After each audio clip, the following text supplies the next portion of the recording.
Moramos em uma região onde o verão traz consigo um calor escaldante, e para combater esses dias sufocantes, meus amigos e eu encontramos a solução perfeita: caiaque e paddleboarding. Ao longo dos anos, fomos descobrindo nossos lagos e rios favoritos e até participamos de eventos aquáticos anuais. A comunidade local, dedicada a essas atividades, é incrivelmente unida e acolhedora. Eles organizam uma variedade de atividades incríveis durante a temporada. E um dos eventos mais fascinantes que acontece na nossa região são as famosas remadas noturnas. Essas remadas variam de estilo, e cada uma oferece uma experiência única. Algumas são planejadas como excursões noturnas rio abaixo, onde o grupo navega com pouca iluminação, movendo-se em um ritmo lento e confiando em suas habilidades e nos outros para cruzar o terreno. Apesar de ser considerado uma atividade perigosa, os organizadores são profissionais excepcionais, muitos deles operadores de busca e resgate que usam o evento como parte de seu treinamento.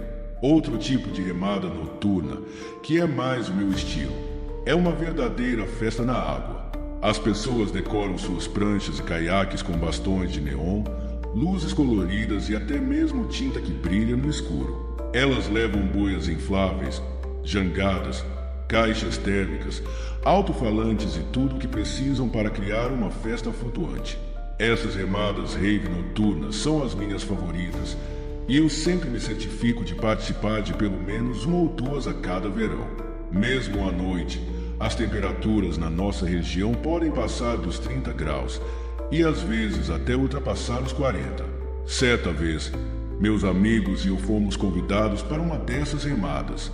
Como de costume, todos concordaram em ir. Preparei minha prancha de paddle, decorei-a com luzes de neon e fiz alguns acessórios adicionais com bastões luminosos. Preparei todo o equipamento necessário. Quando o dia do evento chegou, todos os meus amigos cancelaram. Alguns desistiram nos dias anteriores e outros simplesmente não apareceram no dia do evento. Todos tinham boas justificativas, então não levei a mal, mas eu ainda estava totalmente comprometido em ir. Embora estivesse sozinho, isso não me desanimou. Já havia participado de vários desses eventos por conta própria, especialmente nos últimos meses de verão. Dirigi até o local do evento, estacionei e descarreguei todo o meu equipamento. Não estava bêbado ou sob efeito de drogas, só havia planejado tomar algumas cervejas com os outros na água, mas sempre mantendo a responsabilidade, já que teria que dirigir de volta para casa. O local estava movimentado. Havia muitas pessoas no estacionamento, ao longo da margem e no caminho para a água. O fluxo de pessoas só aumentava com o passar do tempo, e era necessário chegar quase ao pôr do sol para garantir um bom lugar de entrada na água. Caso contrário, seria preciso arrastar todo o equipamento por mais de meio quilômetro. Carreguei minha prancha de paddle, com as luzes de neon iluminando meu caminho. Parti em direção à água, levando comigo um pequeno alto-falante, uma série de luzes, óculos, comida e um pack de cervejas. Tudo o que precisava para uma noite divertida. Mais abaixo no rio, o som do baixo da música retumbava à distância. Logo cheguei a uma área ampla, onde havia espaço para cerca de 75 pessoas, embora, naquele momento, houvesse apenas umas 20 ou 25. As luzes e a música criavam um clima de festa, e algumas garotas dançavam sobre suas pranchas, iluminadas com bastões de neon. Abri uma cerveja, coloquei os pés na água e deixei a música me envolver. Depois de uma hora, o lugar já estava cheio, com universitários flutuando em todas as direções. Reencontrei algumas pessoas conhecidas e me juntei a elas para jogar beer pong flutuante e aproveitar a rave aquática. Dançávamos e ríamos enquanto o som ecoava sobre o rio. Em determinado momento, decidi entrar na água para me refrescar. Fiz uma brincadeira, fingindo cair para trás da minha prancha, mas, assim que caí na água, senti algo estranho tocando minhas costas e ombro. Era macio, meio escorregadio, e logo nadou para longe. Saí da água imediatamente, surpreso com o que havia sentido. Nunca tínhamos tido problemas com criaturas nas remadas noturnas e, apesar de mencionar o ocorrido, todos ignoraram, sugerindo que poderia ser apenas um tronco flutuante. Mesmo assim, o incidente me deu arrepios. Resolvi sair da água por um tempo e, além disso, precisava ir ao banheiro. Expliquei aos outros que voltaria logo. Peguei minha lanterna e saí da prancha.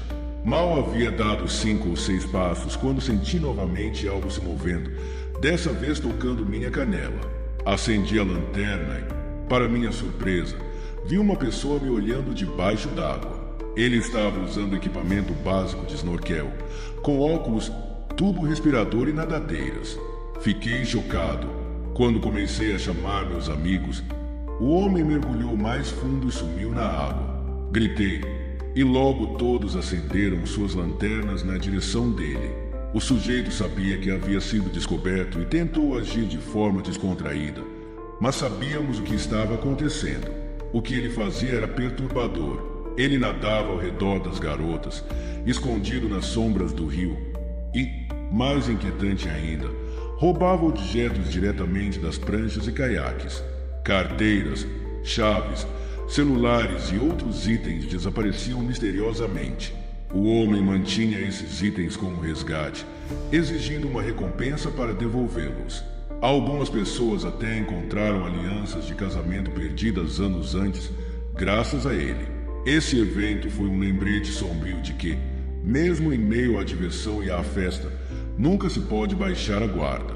A verdadeira escuridão às vezes está mais perto do que imaginamos, e a segurança deve ser sempre uma prioridade, não importa quão descontraída pareça a ocasião.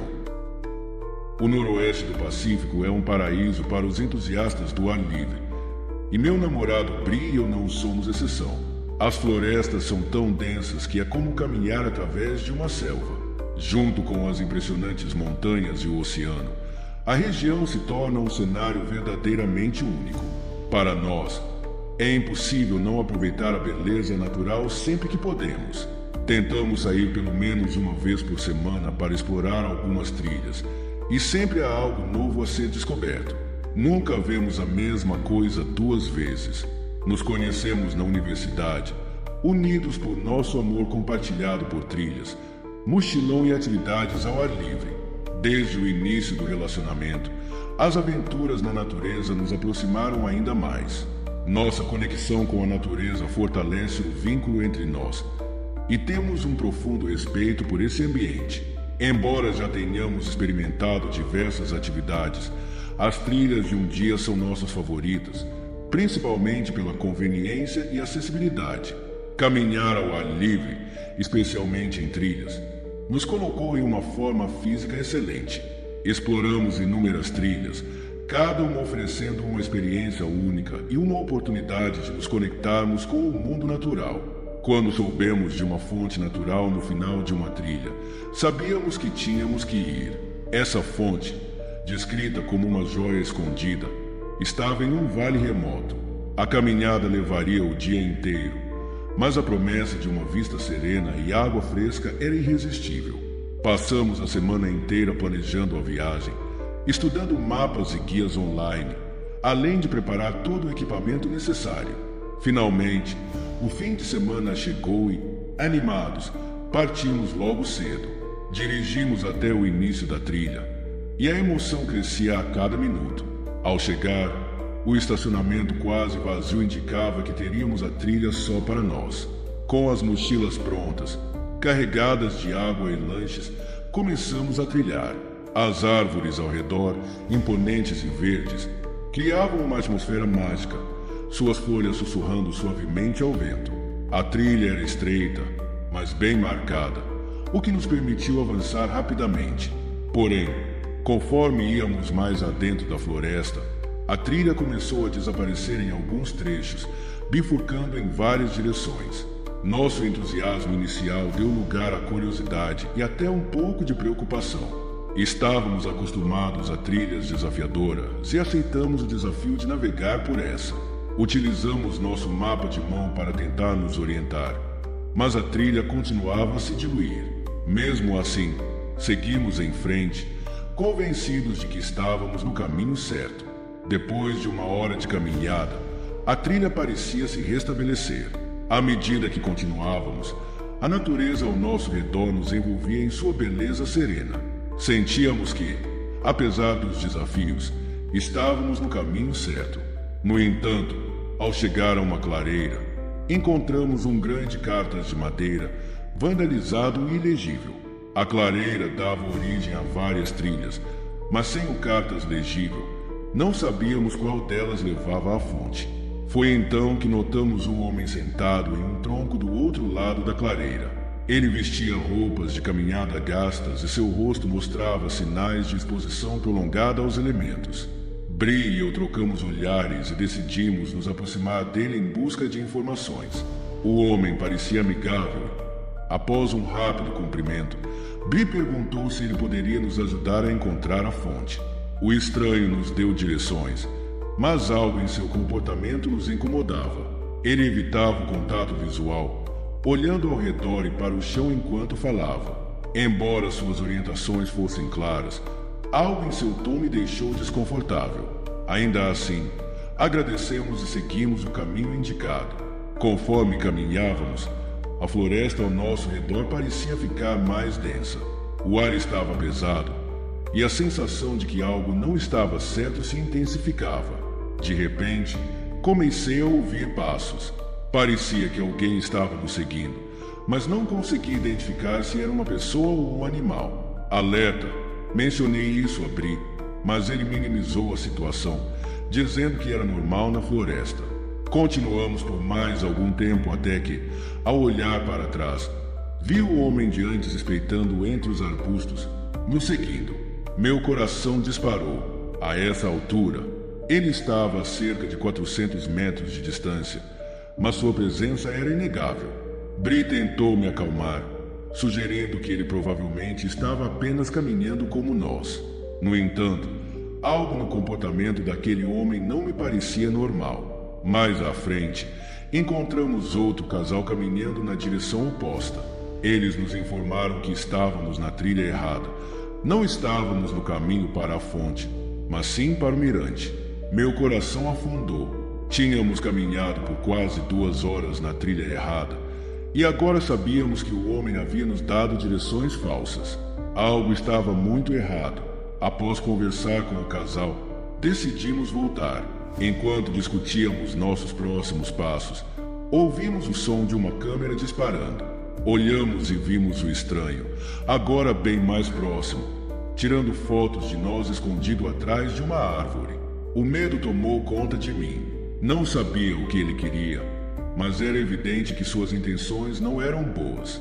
Bree, geralmente calmo, estava furioso. Gritamos para o homem nos deixar em paz, mas ele apenas riu. Tirou mais algumas fotos e desapareceu entre as árvores. Assustados, decidimos voltar ao carro o mais rápido possível. A caminhada de volta foi tensa, mas conseguimos chegar ao estacionamento sem mais incidentes.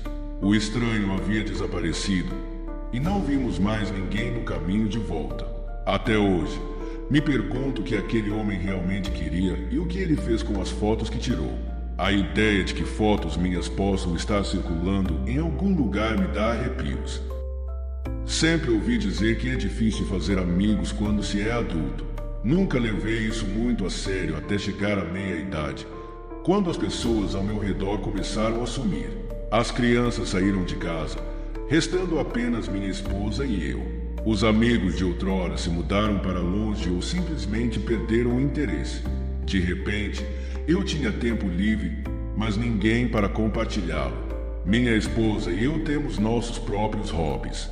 Saímos à noite, geralmente para o cinema, mas quando se trata de atividades ao ar livre, sempre estou sozinho. Ela acha caça e pesca repugnantes e arcaicas.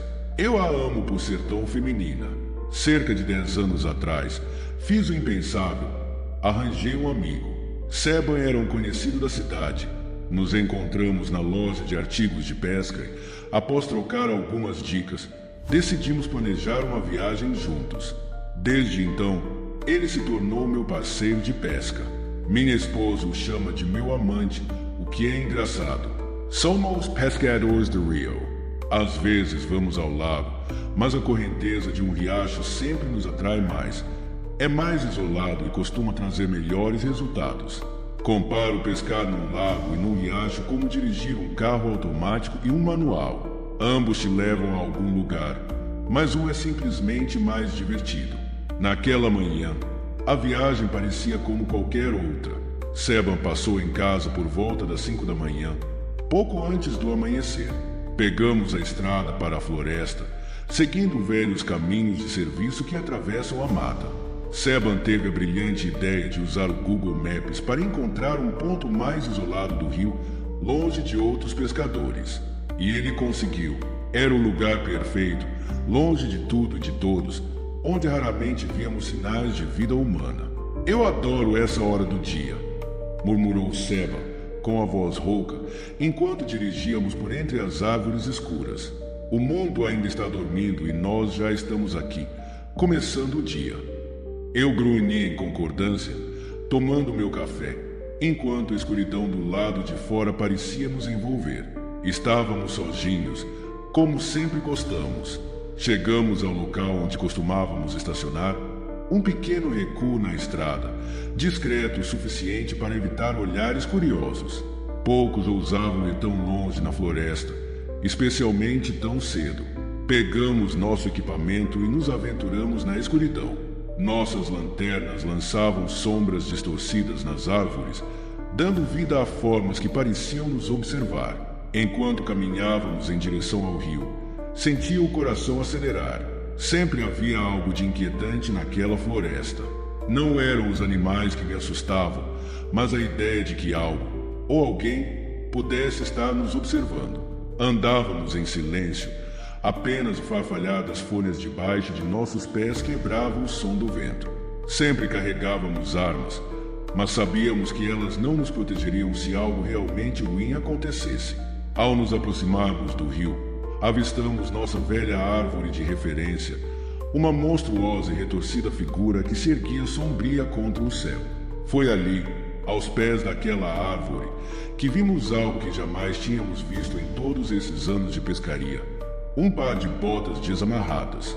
Meu coração deu um salto. As botas pareciam fora de lugar, como se alguém tivesse deixado algo importante para trás. Seban ficou imóvel, seus olhos fixos nas botas como se esperasse que alguém surgisse a qualquer momento. Ficamos ali parados, iluminando aquele par de calçados, mas não havia mais nada à vista. Isso é estranho, murmurou Seban. Assenti, sentindo um frio subir pela espinha. Quem deixaria suas botas no meio da floresta e por quê? A sensação de que algo estava errado era palpável, mas decidimos seguir em frente, ignorando o desconforto que nos acompanhava. À medida que avançávamos, o silêncio parecia nos engolir.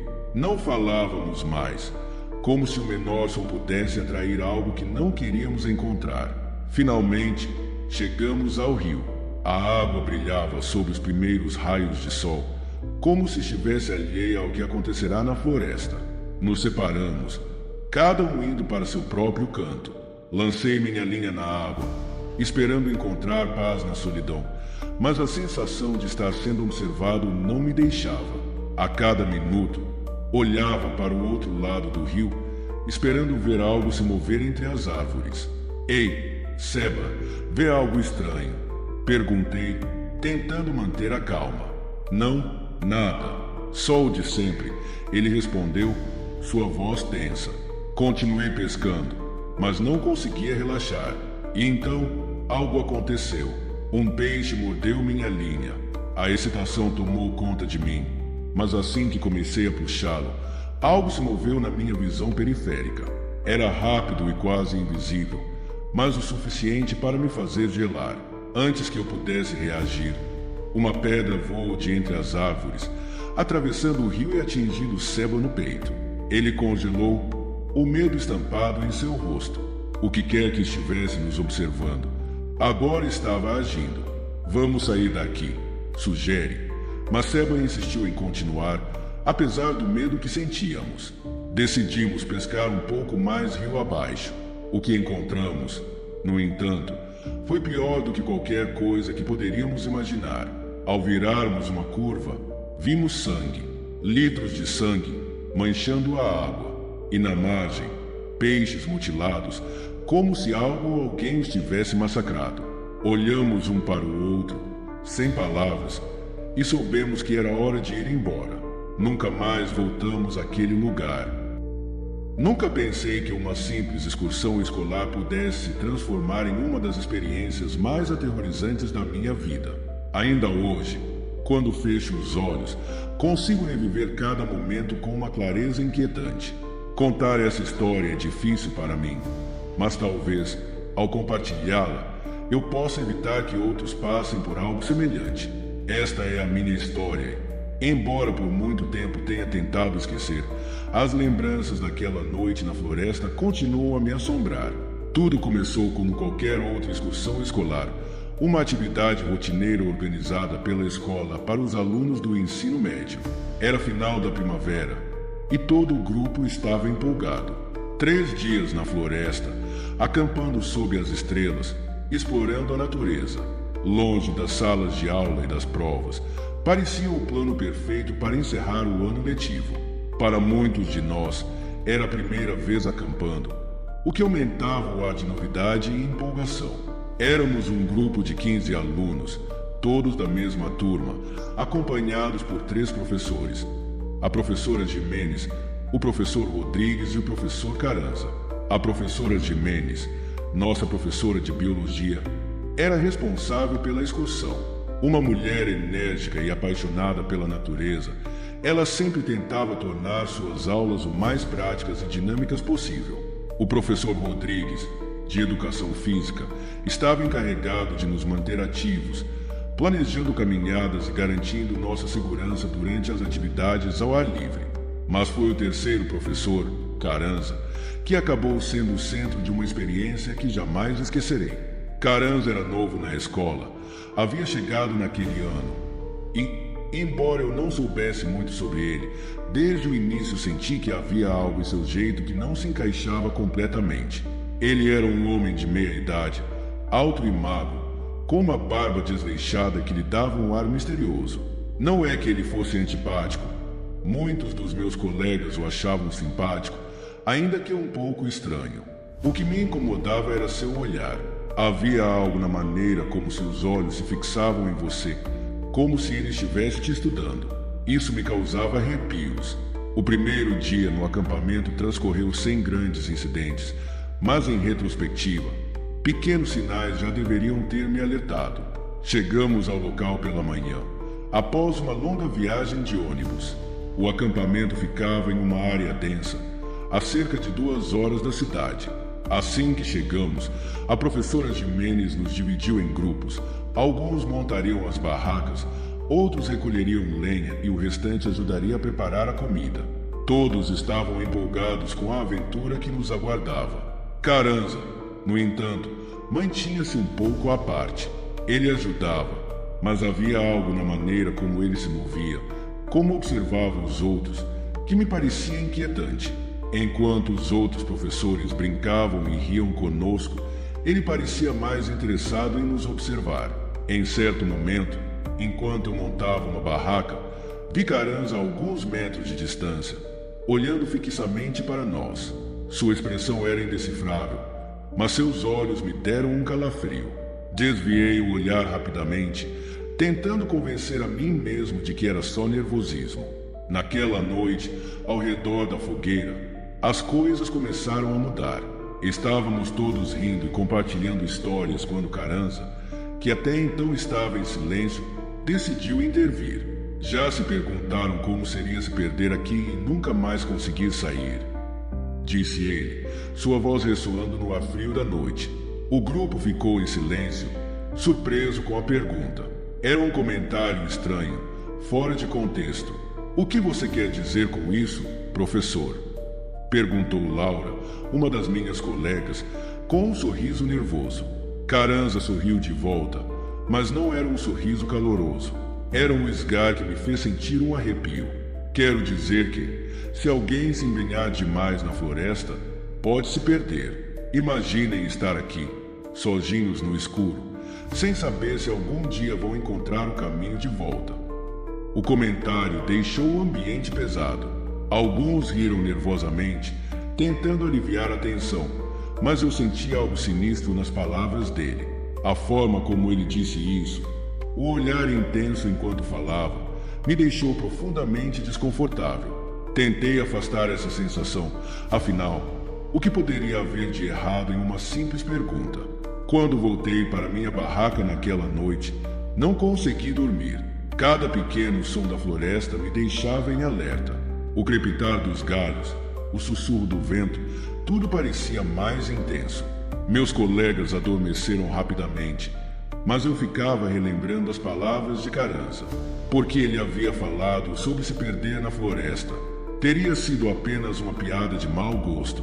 O dia seguinte amanheceu com o céu claro e, apesar de ter dormido pouco, me senti melhor com a luz do sol. Durante a caminhada matinal, no entanto, minha sensação de desconforto voltou. Estávamos avançando por uma trilha cercada por árvores altas, quando Carranza se aproximou de mim. Sem dizer nada, caminhou ao meu lado por vários minutos, o que já era incômodo por si só. Finalmente, ele falou: Giovanni, disse ele, sua voz suave, você gosta de florestas? Sim, acho que sim, respondi, sem saber o que mais dizer. Sabia que é fácil as pessoas desaparecerem em florestas. Às vezes, nunca mais as encontram. É como se a terra as engolisse. Meu corpo gelou. Tentei manter a calma, mas não consegui me livrar da sensação de que Carranza estava tentando me assustar de propósito. Quando finalmente nos reunimos com o resto do grupo, me afastei dele o mais rápido que pude. A última noite do acampamento deveria ser uma noite de celebração, mas o ambiente estava pesado. Carranza se afastou para buscar lenha e, enquanto ele estava fora, a tensão entre o grupo aumentava. Quando ele voltou, algo em sua expressão me deixou ainda mais inquieto. Havia um brilho perturbador em seus olhos enquanto ele se sentava ao redor da fogueira. Sabem, ele disse, sua voz cortando o silêncio, eu estive pensando, o que aconteceria se alguém simplesmente desaparecesse aqui na floresta? Ninguém riu dessa vez. O ambiente estava carregado e o medo no ar era palpável. Naquela noite, Valentina desapareceu. E foi aí que o verdadeiro terror começou.